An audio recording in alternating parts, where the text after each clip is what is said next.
New মার্কেটে তুমি ভিক্ষা করতেছো, আমি রিক্সার থেকে দেখছি। হ্যাঁ, তুই ঠিকই দেখছিস, আমি ভিক্ষা করি। ইচ্ছায় অইচ্ছায় আমি ভিক্ষা করি। আমি তো একটা ভিক্ষুক। ভিক্ষা না করলে আমার খাওয়া জুটে না, ভিক্ষা না করলে আমার টাকা জুটে না, ভিক্ষা না করলে আমি কোনো জায়গায় শান্তি মতন বইতে পারি না।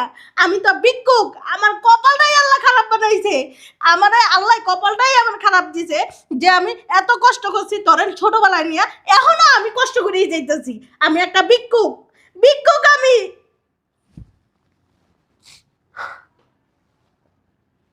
কে ভিক্ষা করায় তোমার দিয়া?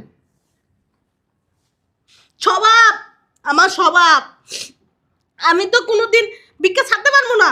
তোরা ভিক্ষা করে মানুষ করছি না, আমি তো ভিক্ষা ছাড়তে পারবো না। এই কারণে আমি ভিক্ষাই চালাই যাইতেছি। কে বলছে তোমার ভিক্ষা করতে? আমার বলো, কে বলছে? কে বলছে বলো? সত্যি কথা বললাম মা, সত্যি কথা বলো। তোর বউ আমার ভিক্ষা করতে পাঠায়। আমি ভিক্ষা করে টাকা না আনতে পারলে আমার খাওয়ান বন্ধ করে দেয়। আমি ভিক্ষা করে চাউল ভালো না আনতে পারলে আমার বাথরুমে আটকে রাখে। আমি ভিক্ষা করে ওনারে নগদ টাকা না আনতে দিলে আমরা কুচন পাড়া রাখ দেয়। তোর বউ আমার সু বউ, ভালো বউ, আমরা ভিক্ষা করায়।